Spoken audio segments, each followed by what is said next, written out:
All right, good evening, everyone, and thank you so much for joining us for our Climate Solutions Week webinar, Science-Based Climate Action. My name is Angela Stern, and I will be your host and moderator for tonight. I am an assistant in the development department at the St. Louis Zoo and a member of the zoo's climate change task force.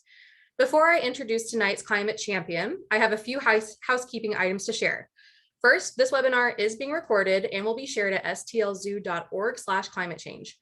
We are unable to see or hear you, but you are more than welcome to put any questions you have into our Q&A box. Due to the length of the webinar, questions we don't get answered tonight will be answered to the best of our speakers' abilities at our live Q&A session this upcoming Sunday, September 26th, which is Climate Solutions Day.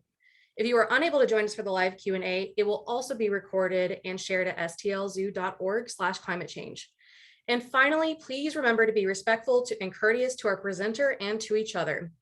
Please keep your questions relevant to the presented topic. And if someone is unable to follow these protocols, their comment or question will be removed, and they may be removed from the webinar itself. Now, without further ado, let's begin. Our distinguished presenter tonight is Chissell of Project Drawdown. As Senior Director of New Initiative Drawdown Communities, Crystal leads efforts to produce informational programming and guides to support local collective climate action. These efforts will focus on scaling adoption of Project Drawdown solutions in a way that values the well-being of all people and nature. Since joining Project Drawdown in 2015, Crystal has held a wide variety of responsibilities and is a senior leader in the organization.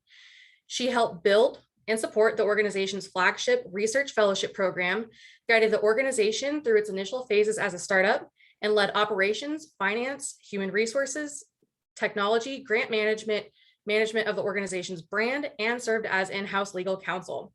In her previous role as Senior Director of Partnerships, Crystal cultivated a number of strategic partnerships to foster engagement with Project Drawdown's framework of climate solutions.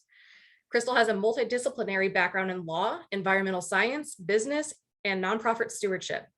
She has close to 2 decades of experience advising elected and appointed state and municipal officials in a range of subject areas, including solutions to environmental problems. Speaking frequently on behalf of Project Drawdown, Crystal serves as an expert resource for news media, interest groups, and advocacy organizations. She holds a JD from the University of Maryland School of Law, an MS in environmental science from Johns Hopkins University, an MBA from the University of San Francisco, and a BA in journalism from Howard University. And without further ado, Crystal Chissell. Thank you so much for that introduction, and also for having me as a presenter during the Climate Solutions Week. I'm very happy to be here. I have some slides to share with you as I present.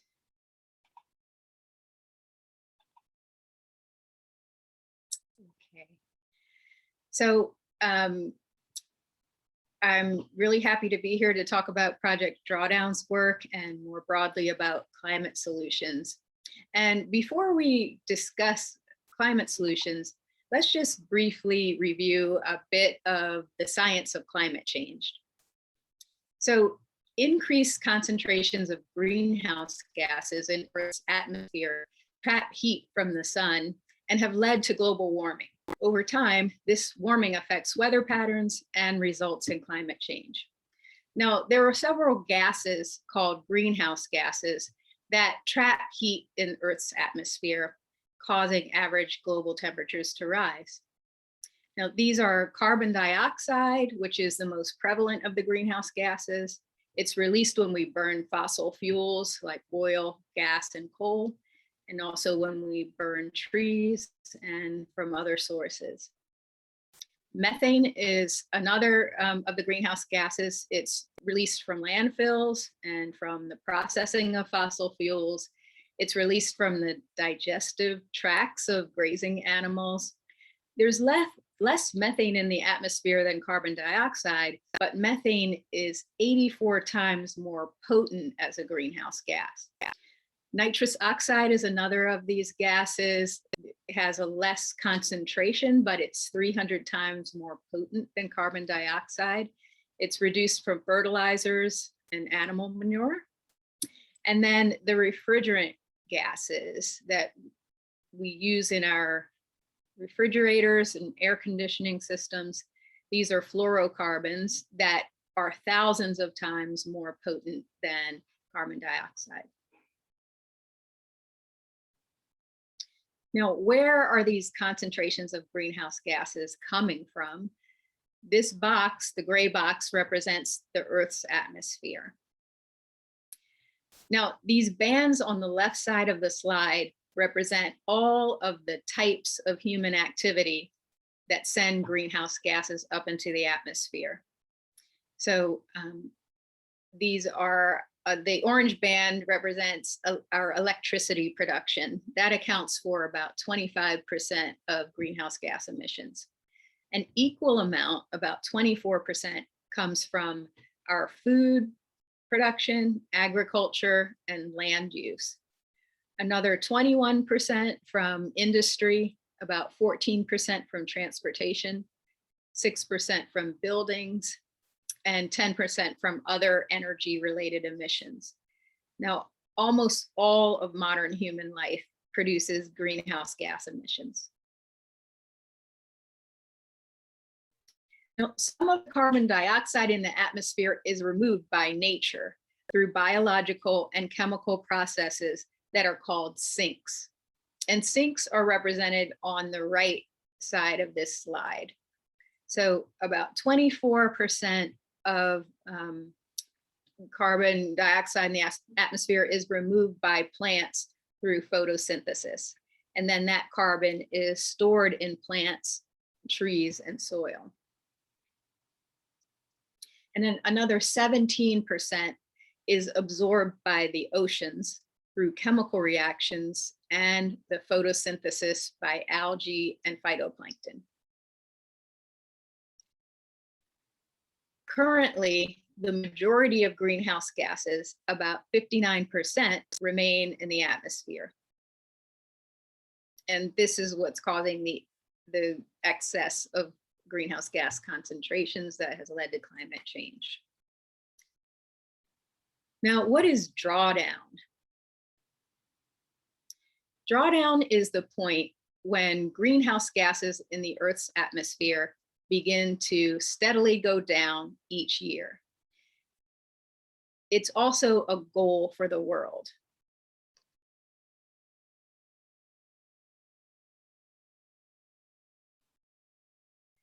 So we have all of the tools that we need to reduce our emissions and draw down greenhouse gases. And we have the wisdom of the Earth itself as a resource. So climate solutions are technologies and practices that either reduce the emissions that are going up into the atmosphere, or they are practices that support the natural sinks or support Earth's natural processes that draw down carbon in the atmosphere. Now, we're not starting from scratch with climate solutions or addressing climate change. Climate solutions are already happening. And Project Drawdown's team of more than 100 researchers has conducted a meta-analysis of the world's current research and data about climate solutions to determine the potential of existing climate solutions to reach drawdown.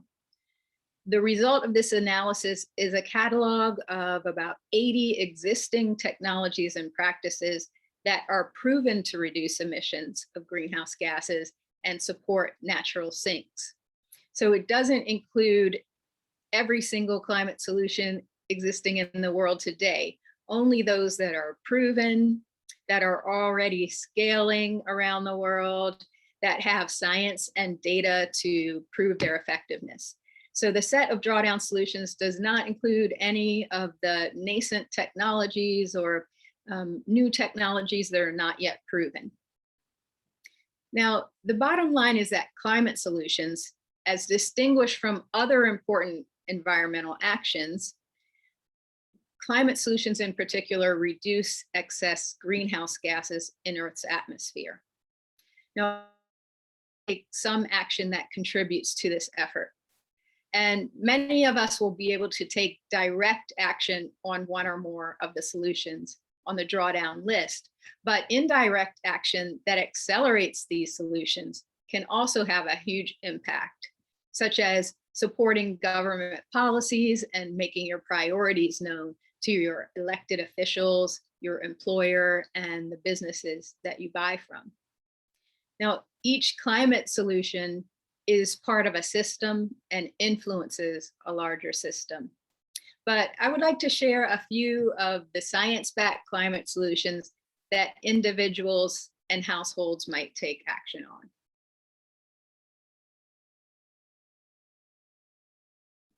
So shifting to a plant-rich diet with plant-based sources of protein and cutting your meat consumption is a powerful climate solution that focuses on nutrition and food security for all humans.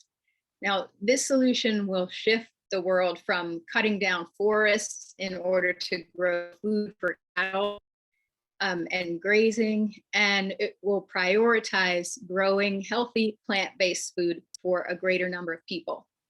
So taking action on this solution signals to your grocery store and to food producers that consumers want less high emitting meat and dairy production and more healthy plants.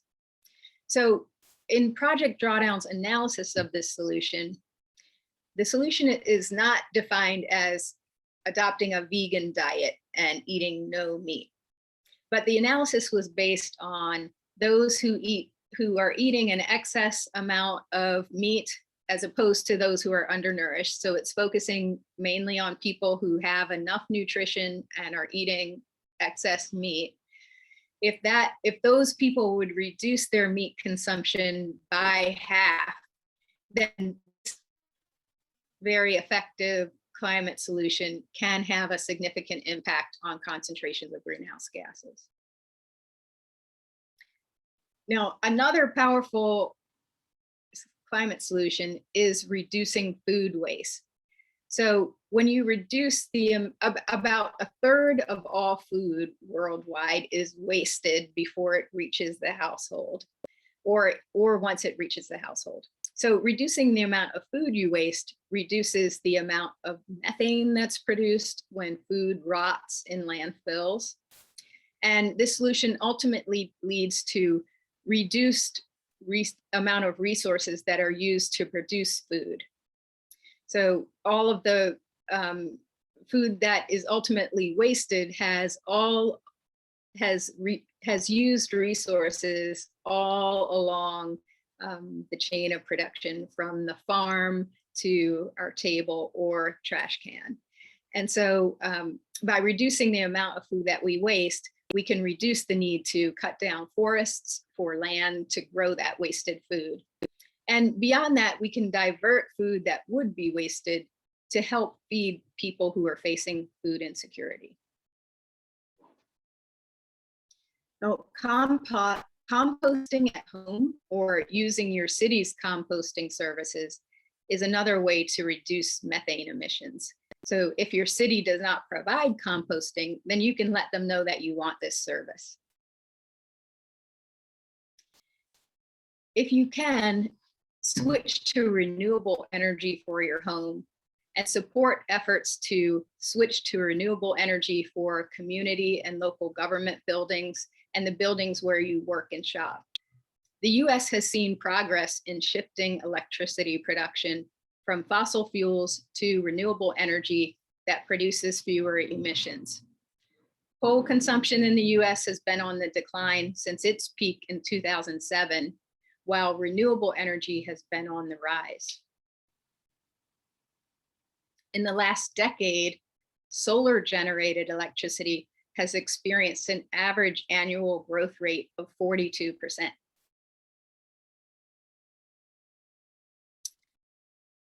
Global wind energy capacity rose 45% in 2020. And there's also an important health and social justice benefit from renewable energy. Energy generated from the sun and wind is free of the highly toxic pollutants and carcinogens that are emitted from oil and gas production.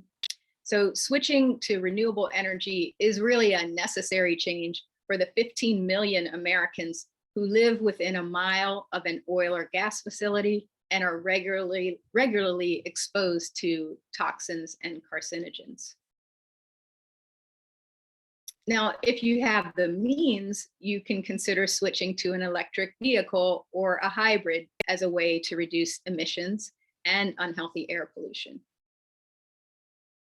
If you can't buy an electric car, you can reduce the number of trips that you take by car and take more trips on foot, by bicycle, bus, train, or carpool. And you can advocate for pedestrian and bicycle infrastructure in your community. LED light bulbs are readily available and they save money over the long term while reducing energy usage. Insulation makes residential and commercial buildings more energy efficient and saves money on electricity bills. Telepresence, which means meeting by video conference rather than flying to meetings, is a solution that many of us have adopted during the COVID pandemic. Now, the good news is that solutions already exist and none of us has to do it alone. Now more than ever, we have to rely on our natural human tendency to come together and work with others to solve problems that are most important to our daily lives while solving a global crisis. So many climate solutions solve problems or improve aspects of life, even if there were no climate crisis. And the emissions reduction potential of many of these solutions is really the second benefit that they offer. Now, a very good first step in any climate action is to learn more. And Project Drawdown has many learning resources available. So this is the book Drawdown that was published in 2017 that initially published Project Drawdown's research and analysis of climate solutions. It's a very good resource. Since then, we've published the Drawdown Review, which updated the initial modeling and analysis of climate solutions. And that publication is available as a free download at drawdown.org. And also at drawdown.org is this Climate Solutions 101 video series, available for free at drawdown.org. It's also available with Spanish subtitles. And this is a great place to start for an overview of the landscape of climate solutions. It also includes interviews on video with many climate experts as well. And so thank you very much. I hope that this was a good introduction to some of the climate solutions that you can take action on, and that you'll learn more. There are many, many organizations out there to join forces with, but it's really a great idea to learn what you can about climate solutions and decide from there what you want to participate in taking action on.